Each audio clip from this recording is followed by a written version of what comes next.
evening and welcome back to Eagle Eye News at 6. I'm AJ Rivera. And I'm Delaney Barrow. Auburn City Council passed a new resolution today to better enforce compliance with Governor Kay Ivey's COVID-19 regulations. The new resolutions include enforcing the wearing of masks as well as social distancing regulations, not only for bars and restaurants, but also for their patrons as well. Previously, establishments could be given citations for not complying with the regulations, but the new resolution allows law enforcement the ability to temporarily close those establishments as well as to give citations to patrons. For example, if a patron is waiting in line for a bar and they do not have a mask on, they will receive a citation. Establishments and patrons will be treated equally and can face up to a $500 citation. The resolution also allows law enforcement to better patrol house parties and Greek life-related events that are not following the regulations. The new resolution will go into effect August 28th at 5 p.m. and extend until September 16th at 6 a.m., with the council meeting again on the 15th to reassess the situation.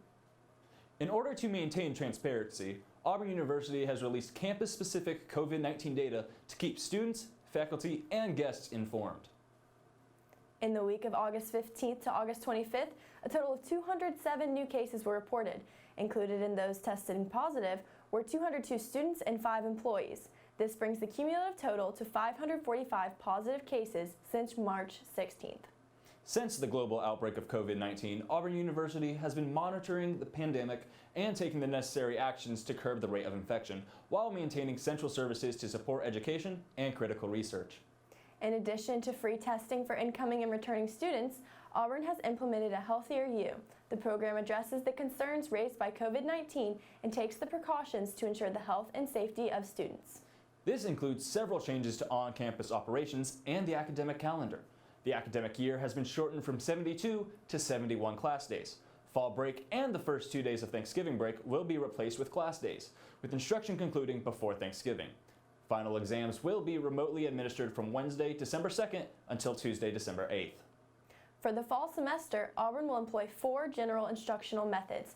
These include face-to-face, where courses are conducted in person, online, where courses are conducted entirely online, blended, which is a blend of face-to-face and online instruction, and HighFlex, where courses are conducted face-to-face but simultaneously available online. Several changes have also taken place on campus. Occupants' capacities in all classrooms, labs, libraries, and gathering spaces have been reduced by 50%. Sanitizer, wipes, and other cleaning supplies will be available in university classrooms. These will also be available at campus dining locations. In addition to these changes on campus, students are urged to take several precautions themselves. All students are required to wear a protective face covering in all indoor and outdoor spaces on campus. Students must complete the GuideSafe health check and be issued a Healthier You pass before coming to campus for class or events. The link can be found at auburn.edu/healthcheck.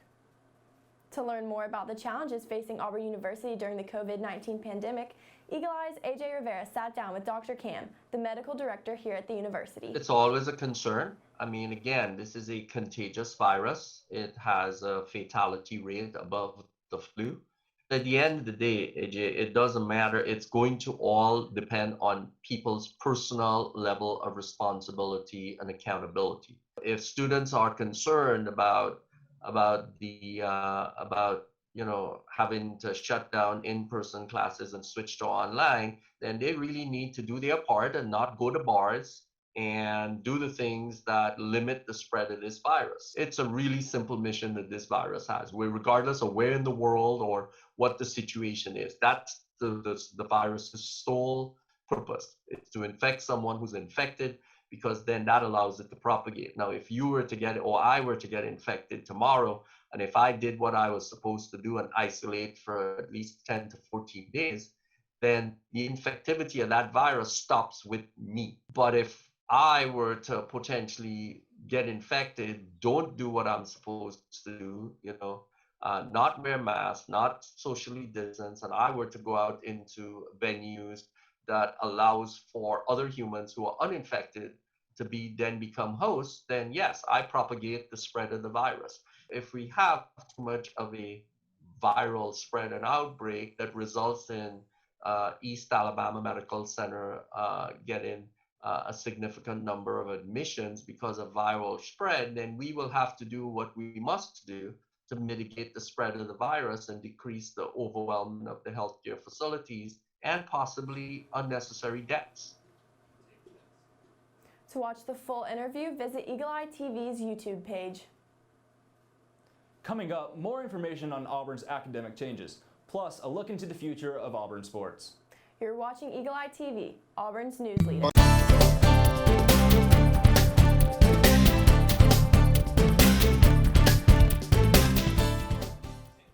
Welcome back to Eagle Eye News at 6. Eagle Eye TV's AJ Rivera sat down with Dr. Carvalho, the Associate Director of the Journalism Department, and Dr. Bill Hargrave, Auburn University Provost, to discuss how the academic and classroom setting is functioning during COVID-19. Now, for some students, there's obviously, I think in person is the best. Whether you're talking about a guided learning process like writing or even in a lecture class.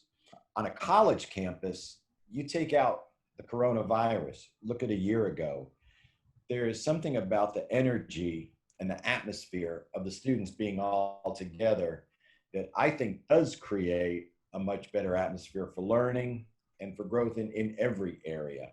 So yeah, I'm definitely a believer that if it can be done safely for the students and particularly for the faculty and the staff who are more likely to be in the risk areas, then yeah, I think it's something that we should do.